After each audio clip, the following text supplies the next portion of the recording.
मैं डॉक्टर रक्षा मेहता अपने YouTube channel में आप सभी का स्वागत करती हूँ। आज जो हमारी चर्चा का विषय है वह न केवल 10वीं कक्षा के पाठ्यक्रम यानी कि कोर्स ए के छात्र छात्राओं के लिए महत्वपूर्ण है, जबकि बहुत सारी प्रतियोगी परीक्षाएं जैसे सीटेट, टेट और भी बहुत सारी प्रतियोगी परीक्षाएं जो मैंने डिस्क्रिप्शन बॉक्स में लिख दी हैं, उनके लिए ये बहुत आवश्यक विषय है और पद परिचय को ध्यान से समझने की आवश्यकता है, क्योंकि 10वीं कक्षा में भी, 12वीं कक्षा में भी और प्रतियोगी परीक्षाओं में भी यह 3 से 4 अंकों का आ जाता है। तो हमें 3 से 4 अंक यदि प्राप्त करने हैं, गंवाने नहीं हैं, तो पद परिचय ध्यान से सीख लेंगे, सुन लेंगे और समझ लेंगे। पद परिचय होता क्या है? पद परिचय को समझने के लिए सर्वप्रथम हमें ये पता होना चाहिए कि पद किसे कहते हैं। इसके लिए भी मेरी वीडियो का एक लिंक मैंने डिस्क्रिप्शन बॉक्स में डाल दिया है, आप चाहें तो उसे देख सकते हैं। वैसे संक्षेप में मैं यहाँ पर भी आपको समझाऊंगी। जो भी हम वर्णों के सार्थक समूह का प्रयोग करते हैं वह शब्द होता है। वर्णों की सार्थक तथा स्वतंत्र इकाई को, समूह को हम कहते हैं शब्द। अब वे शब्द जब किसी वाक्य में प्रयुक्त होते हैं, शब्द कमल, विद्यालय, पढ़ना, आना, जाना, बहुत सारे करोड़ों शब्द हैं, लेकिन जब हम उन्हें वाक्य में प्रयुक्त कर देते हैं, उनका प्रयोग हम वाक्य में करते हैं, तब हम उन्हें पद कहते हैं। तो आपको परीक्षा में वाक्य आ जाता है, वाक्य आता है और रेखांकित होता है उसमें से एक पद, और आपसे पूछा जाता है इसका परिचय दीजिए, इस पद का पद परिचय दीजिए, इस पद का परिचय दीजिए।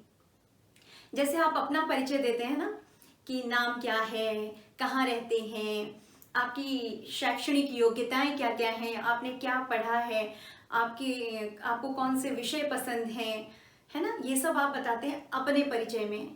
ठीक उसी प्रकार पद के परिचय में हमें कुछ व्याकरणिक नियमों का ख्याल रखना होता है। तो पद परिचय कहते किसे हैं? देखिए मैंने यहाँ लिखा है, वाक्य में प्रयुक्त होने वाले पद का व्याकरणिक नियमों के आधार पर दिया जाने वाला परिचय पद परिचय कहलाता है। व्याकरण के अनेक नियम होते हैं, उन नियमों के आधार पर जब हम पद का परिचय यानी कि इंट्रोडक्शन देते हैं, उसी को हम पद परिचय कहते हैं। तो कुछ चीजें मुख्य रूप से ध्यान में रखने लायक हैं पद परिचय में, वे मैंने यहाँ लिख दी हैं। मैं संक्षेप में आपको समझा दूंगी। वैसे मेरे इन सभी विषयों पर पहले से वीडियोस हैं, डिस्क्रिप्शन बॉक्स में मैंने उनका लिंक डाल दिया है। डिस्क्रिप्शन बॉक्स में मैंने उनका लिंक डाल दिया है, आप चाहें तो उन वीडियोस को देख सकते हैं। पर यदि आपको पहले से विषय पूरी तरह से आता है, ये सारे तत्व यदि आप अच्छी तरह से जानते हैं, तो आपको देखने की आवश्यकता नहीं होगी। संक्षेप में मैं समझा देती हूँ। संज्ञा, हम जानते हैं कि किसी व्यक्ति, वस्तु, स्थान या भाव के नाम को संज्ञा कहते हैं और उसके भेद हमें पता होने चाहिए। व्यक्तिवाचक, जब व्यक्ति या वस्तु का या स्थान का नाम हो। जातिवाचक, जब उनकी पूरी समूची जाति, किसी व्यक्ति, वस्तु या पशु की समूची जाति की बात की जाए, पूरी कम्युनिटी की बात की जाए, वहां पर जातिवाचक संज्ञा। भाववाचक संज्ञा, जातिवाचक संज्ञा में व्यक्ति विशेष या वस्तु विशेष या प्राणी विशेष या स्थान विशेष का नाम नहीं होता, एक जाति की तरफ इशारा होता है। भाववाचक संज्ञा, जहां पर भावों के संबंध में बात की जाए, वहां पर संज्ञा का भाववाचक भेद होता है। समूहवाचक, जो एक झुंड या ग्रुप का बोध कराते हैं, जैसे कह दिया कक्षा, कक्षा एक समूह है, कह दिया समारोह, संगोष्ठी, ये सब समूहवाचक हैं। द्रव्यवाचक, मटीरियल, द्रव्यवाचक माने मटीरियल, दूध, पानी, रस, ये सब जब हम इन सब की बात करते हैं तो वहां पर द्रव्यवाचक संज्ञा होती है। सर्वनाम, सर्वनाम के 6 भेद हैं, जिसमें से पहला है पुरुषवाचक सर्वनाम। इसके नाम से ही स्पष्ट है, जहां पर व्यक्ति की बात हो रही है। पुरुषवाचक सर्वनाम के पुनः 3 भेद हैं। उत्तम पुरुष, जिसे हम प्रथम पुरुष भी कहते हैं, मध्यम पुरुष तथा अन्य पुरुष।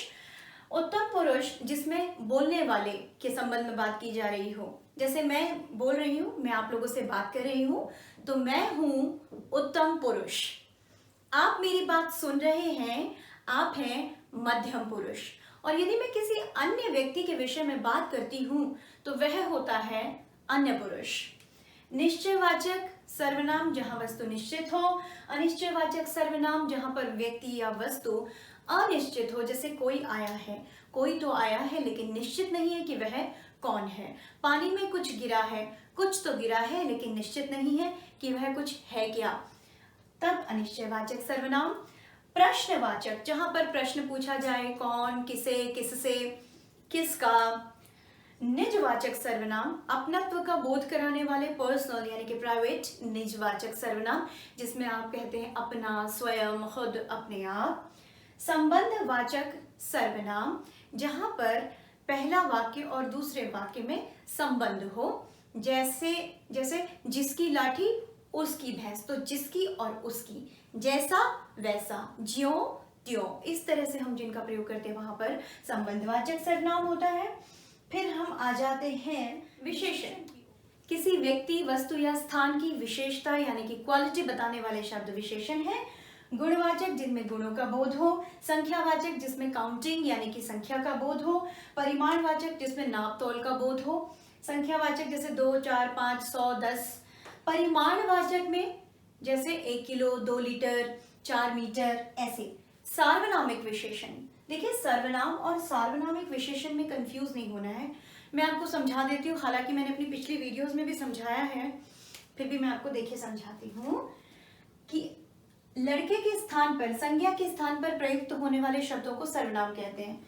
लड़का जाता है की बजाय यदि मैंने लिखा वह जाता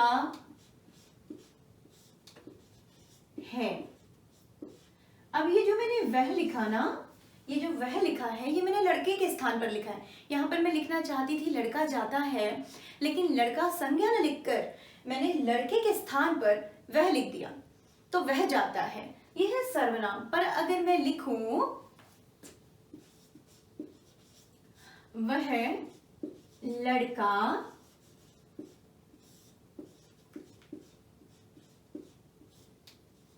जाता है, यदि मैं वह लड़का जाता है लिखूं, अब ये जो वह है ना, ये संज्ञा के स्थान पर प्रयुक्त नहीं हुआ है, क्योंकि संज्ञा भी लिखी गई है और सर्वनाम भी लिखा गया है।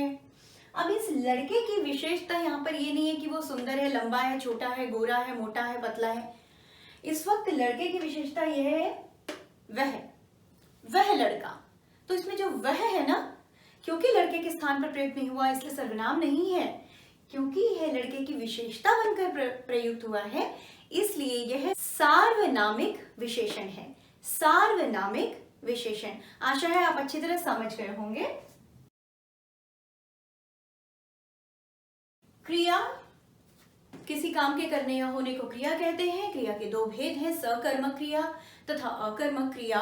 सकर्मक माने जहां कर्म हो, और अकर्मक क्रिया यानी कि जहां कर्म न हो। अब कर्म क्या होता है ये देखने के लिए आप क्रिया संबंधी मेरी वीडियो देख सकते हैं, क्योंकि यहाँ हमारा जो मुख्य विषय है वह पद परिचय है, इसलिए इन विषयों को मैं थोड़ा जल्दी समेटने की कोशिश में हूँ। क्रिया विशेषण यानी कि किसी कार्य की विशेषता बताने वाले शब्द क्रिया विशेषण कहलाते हैं। क्रिया विशेषण के 4 भेद हैं, रीतिवाचक, कालवाचक, स्थानवाचक, परिमाणवाचक।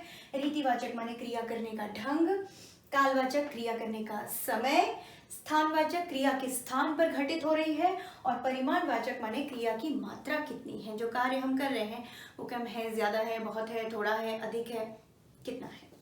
ठीक, उसके बाद वचन, क्योंकि जब हम संज्ञा की बात करेंगे, हम सर्वनाम की बात करेंगे, तो उनके वचन की बात अवश्य करेंगे कि यदि संज्ञा है तो एक है कि बहुत सारी है, तो एक वचन और बहुवचन। लिंग, जब हम संज्ञा की बात करेंगे, हम सर्वनाम की बात करेंगे, हम विशेषण की बात करेंगे, तब हम उस क्रिया की बात करेंगे, तब हम लिंग भी लिखेंगे ना, कि ये सब किया जा रहा है यदि, तो किसके कारण किया जा रहा है या कौन कर रहा है, उसका लिंग क्या है, वह पुरुष है कि स्त्री है, तो स्त्रीलिंग और पुल्लिंग ध्यान में रखना है। और उसके बाद काल, क्योंकि क्रिया यदि घटित होती है तो किसी न किसी समय में घटित होती है। वर्तमान काल जो समय चल रहा है, भूतकाल जो बीत गया, और भविष्य काल या भविष्यकाल जो समय आने वाला है। कारक, कारक क्या होते हैं? कारक जो होते हैं दो पदों को जोड़ने वाले शब्दों को हम कारक कहते हैं। कर्ता कारक यानी कि करने वाला, कर्म कारक जिस पर प्रभाव पड़ता है, करण कारक जिसके द्वारा, कर्ता कारक जिसके द्वारा कार्य किया जाता है, संप्रदान जिसके लिए कार्य किया जाता है, अपादान अलग होने का भाव बताने वाले कारक, अधिकरण ऊपर या अंदर होने का भाव बताने वाले कारक, और संबोधन यानी कि एड्रेस करना, किसी को संबोधित करने वाले कारक। कारक पर भी मैं एक विस्तार से वीडियो बनाऊंगी, उस वीडियो को आप ध्यान से देख लीजिएगा। अन्यथा मैं ऐसा समझती हूँ कि कारक आप लोग समझते हैं और जानते हैं, और बिल्कुल वाच्य का भी ऐसा ही इस पर वीडियो बनेगी। कर्तृवाच्य जिस पर कर्ता का प्रभाव हो, क्रिया पर कर्ता का प्रभाव, कर्मवाच्य क्रिया पर कर्म का प्रभाव, और भाववाच्य क्रिया पर भाव का प्रभाव। तो अब जो मुख्य रूप से ध्यान देने योग्य बात है वह यह है कि पद परिचय समझने के लिए ये सारी संकल्पनाएं, ये सारे कॉन्सेप्ट्स हमारे पूरी तरह से तैयार होने चाहिए। ये तो टिप्स पर होने चाहिए। तो ये चीजें अगर आप अच्छी तरह समझते हैं तो ही आप पद परिचय कर सकते हैं, वरना आप पद परिचय नहीं कर पाएंगे। तो अपना जो बेस है वो पहले पूरी तरह से, जो बेस यानी कि आधारशिला है, फाउंडेशन है, वो मजबूत होनी चाहिए, नींव गहरी होनी चाहिए। अब अगर हम ये सारी चीजें समझते हैं तो हम आ जाते हैं अब पद परिचय पर। मान लीजिए राम दूध पीता है, मैं आपसे पूछा गया कि राम शब्द का, या राम क्योंकि वाक्य में प्रयुक्त है तो पद है यहाँ पर, कि राम का पद परिचय दीजिए। अब सबसे पहले आप जानेंगे, पहले हम राम वाले के करते हैं, फिर आगे हम बाद में करेंगे। राम, तो अब राम जो है सबसे पहले हम जानते हैं कि ये संज्ञा है। संज्ञा शब्द है ना, व्यक्ति का नाम है, ठीक है। अब यदि संज्ञा है, ये हम जान गए हैं, तो फिर हमें यह भी बताना होगा कि संज्ञा है तो कौन सा भेद है। तो हम लगाएंगे अल्प विराम यानी कि कॉमा,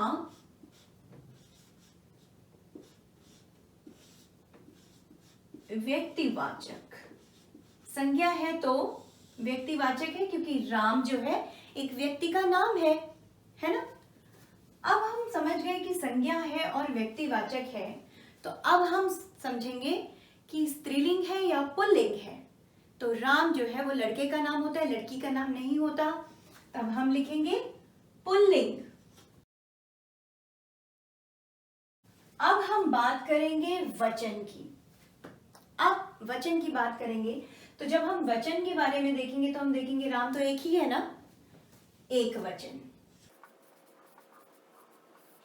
तो ये हो गया है राम का पद परिचय। राम एक पद है जो वाक्य में प्रयुक्त है।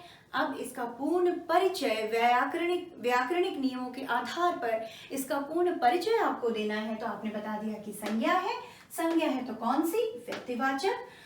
लिंग है तो कौन सा, पुल्लिंग। और वचन है तो कौन सा, एक वचन। तो इस प्रकार जो है आपको संपूर्ण पद परिचय लिखना होता है, तब आप अंक प्राप्त करते हैं। अब हम पिता है, ठीक है। अब राम का हमने पद परिचय सीख लिया है, तो पिता है का जो पद परिचय मैं लिख रही हूं नीचे ऐसे। पिता क्या है, क्रिया है, ठीक है, क्रिया। अब क्रिया में हमें जानना है कि अकर्मक है या सकर्मक है। तो क्या, यदि हम पूछते हैं प्रश्न क्या और क्या का उत्तर वाक्य में होता है तो वहां सकर्मक क्रिया होती है। राम क्या पीता है, क्या का उत्तर है दूध। राम दूध पीता है, दूध यहां पर क्या है, कर्म है। तो कर्म अगर इस वाक्य में है तो क्रिया होगी सकर्मक।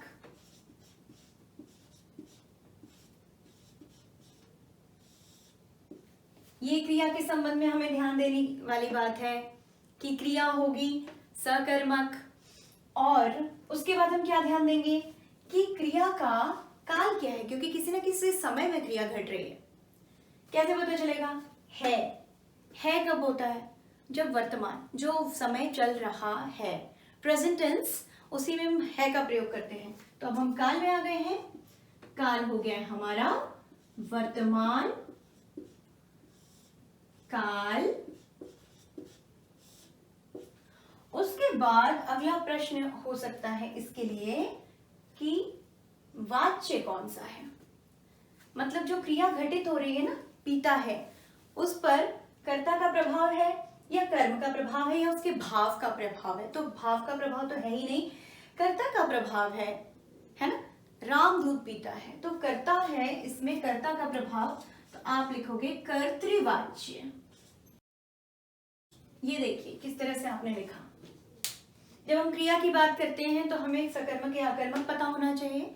हमें ये पता होना चाहिए कि क्रिया कौन से काल में घटित हुई है और क्रिया पर किस चीज का प्रभाव पड़ रहा है, कर्ता का, कर्म का या भाव का। तो कर्ता का प्रभाव पड़ रहा है, यहाँ पर राम करने वाला है, कर्तृवाच्य।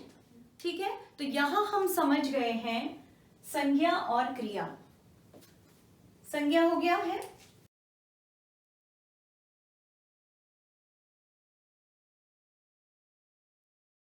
तो वाक्य में लिख रही हूं, वह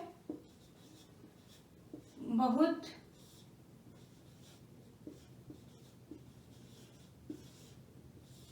अच्छी है। ठीक है,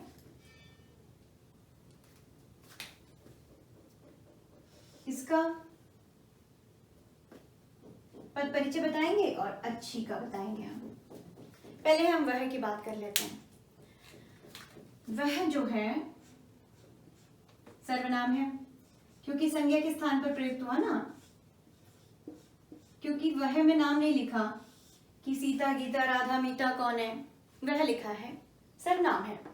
अब सर्वनाम में कौन सा सर्वनाम है, यह है वह क्या कौन सा होता है, पुरुषवाचक सर्वनाम। पुरुषवाचक सर्वनाम है। फिर हमने पढ़ा पुरुषवाचक सर्वनाम के भी 3 भेद होते हैं, उत्तम पुरुष, मध्यम पुरुष, अन्य पुरुष।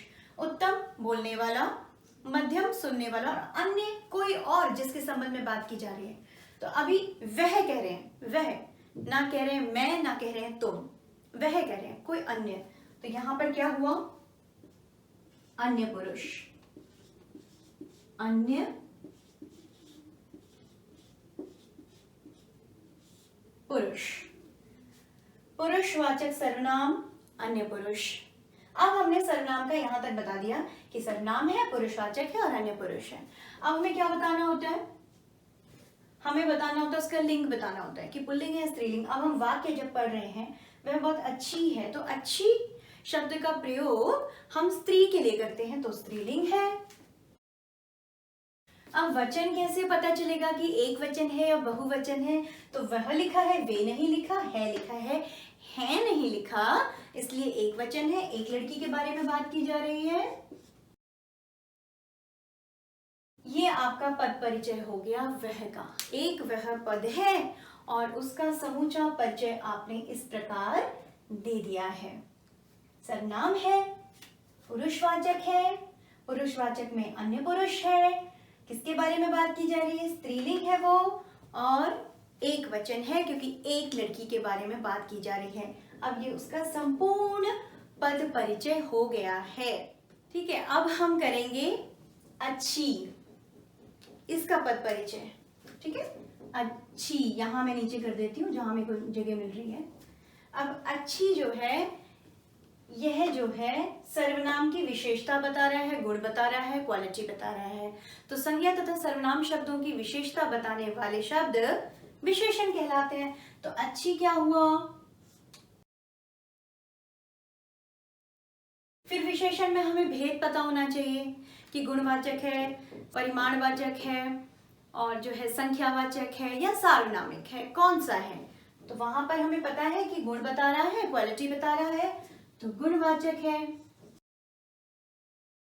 लिंग क्या है इसका, अच्छी का लिंग क्या है, लड़की के बारे में बता रहा है, स्त्रीलिंग है। और एक लड़की लड़की के बारे में बता रहा है, इसलिए एक वचन है। तो अब हमें ध्यान में रखना है कि यहाँ पर इसका पद परिचय इस प्रकार हो गया है कि ये विशेषण है। विशेषण में कौन सा है? गुणवाचक है। स्त्री है या पुरुष है? स्त्रीलिंग है। एक वचन है या बहुवचन है? एक वचन है। तो एक छोटा सा अच्छी पद जो था, आपने उसका संपूर्ण परिचय दे दिया है। अब हम करते हैं क्रिया विशेषण। क्रिया विशेषण रह गया है। और कारक हम कब पहचानते हैं? जब वाक्य में ने, को, से, पर, में, के लिए आदि कारक चिन्ह होते हैं, तब हम कारक पद परिचय भी देते हैं। जैसे राम दूध पीता है के बजाय यदि मैंने राम ने दूध पिया लिखा होता ना, मैंने यदि लिखा होता राम ने दूध पिया, ठीक है, अगर मैंने ऐसे दिया होता तब इसमें ने आ जाता ना। तो ये सारी चीजें तो मैं लिखती ही कि संज्ञा है, व्यक्तिवाचक है, पुल्लिंग है, एक वचन है, ये सब तो मैं लिखती ही। साथ में यह भी लिखती कि यह है कर्ता कारक। कर्ता कारक क्योंकि इसमें ने आ गया तो कर्ता के संबंध में बात हो रही है। कारकों पर जब विस्तार से वीडियो बनेगी तब आप देखिए, आप अच्छे से समझेंगे उसको। अभी हम आ जाते हैं क्रिया विशेषण पर। मैंने ये वाक्य लिख दिया एक, वह कल खेलेगा, और मैं जानना चाहती हूं इसमें कल का पद परिचय। ठीक है, इसमें मैं कल का पद परिचय जानना चाहती हूँ। तो क्रिया विशेषण क्या होते हैं, पहले तो हमें ये पता होना चाहिए।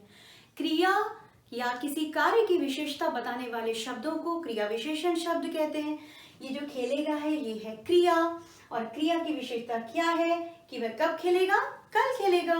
इसलिए कल यहाँ पर क्या हुआ? क्रिया विशेषण हुआ। तो सबसे पहले आप बताएंगे पद परिचय में क्रिया विशेषण, है ना। अब आपको पता होना चाहिए कि यदि ये क्रिया विशेषण है तो क्रिया विशेषण का भेद कौन सा है। हमने पढ़ लिए थे भेद यहाँ पर क्रिया विशेषण के। रीतिवाचक यानी कि स्टाइल, कालवाचक यानी कि समय, स्थानवाचक यानी कि जगह, और परिमाणवाचक यानी कि नापतौल या क्वांटिटी। तो आप पढ़ रहे हैं कल। अब कल बताइए, समय है ना, कालवाचक। क्रिया विशेषण उसमें कौन सा? कालवाचक। अब यदि कालवाचक है, अब यदि कालवाचक है तो समय कौन सा है? भविष्यत काल या भविष्य काल। अब कितने लोगों की बात हो रही है? क्रिया विशेषण है, कालवाचक है, भविष्यत काल है। ठीक है, तो यहां पर जब आप रीतिवाचक क्रिया विशेषण की बात करते हैं तब आपको, जब आप क्रिया विशेषण की बात करते हैं तब आपको पता होना चाहिए कि क्रिया के घटित होने का काल लिखना है आपको, और वहां पर आपको लिखना है कि उसका भेद क्या है, ये आपको पता होना चाहिए। तो इस प्रकार आपने कल नामक पद का इस प्रकार परिचय दे दिया है। इसके अलावा भी पद परिचय होते हैं समुच्चय बोधक, विस्मयादि बोधक, संबंध बोधक। इन पर जो है मैं एक बार और वीडियो बनाऊंगी, क्योंकि मुझे ऐसा लग रहा है ये वीडियो बहुत लंबी हो गई है, तो वो भी मैं आपको विस्तार से समझाऊंगी। उसके लिए अलग वीडियो मैं दोबारा बनाऊंगी पद परिचय पर, वो आपको देखनी होगी। आशा है आज की वीडियो से आपको समझ में आया होगा कि आपको पद परिचय किस प्रकार देना होता है। और हाँ, जो खास बात आपको ध्यान में रखनी है वो सीक्वेंस की भी। आप कभी भी आगे पीछे सबसे आगे में एक वचन लिख दिया या सबसे आगे कर्तृवाच्य, इस तरह नहीं। एक सीक्वेंस मेंटेन, एक जो है क्रम जो है उसको हम उसका पालन करते हैं, उसका अनुपालन करते हैं, उस ढंग से हम उसको लिखते हैं, तो वो ज़्यादा प्रभावशाली भी लगता है और ज़्यादा सटीक भी लगता है। तो आशा है मेरी ये वीडियो आपको समझ में आई होगी और आपके पद परिचय संबंधी ज्ञान में कुछ न कुछ अभिवृद्धि तो अवश्य हुई होगी। यदि ऐसा हुआ है तो कृपया मेरी वीडियो को लाइक तथा शेयर अवश्य करें और मेरे चैनल को सब्सक्राइब करना ना भूलें। आपको मेरी वीडियो में क्या अच्छा लगा कृपया मुझे टिप्पणी बक्सा में लिखकर अवश्य बताएं। और इसके अतिरिक्त हिंदी संबंधी अन्य ज्ञानवर्धक विषयों में जो भी आप वीडियोस मुझसे चाहते हैं कृपया मुझे टिप्पणी बक्सा में लिखकर अवश्य बताएं। मैं आप जो भी आपको चाहिए विषय, उस विषय पर वीडियो बनाने का पूरा प्रयास करूंगी। हिंदी संबंधी अन्य रोचक तथा ज्ञानवर्धक वीडियोस के साथ मैं आप सभी के समक्ष पुनः उपस्थित होंगी। तब तक के लिए सीखते रहिए, सिखाते रहिए।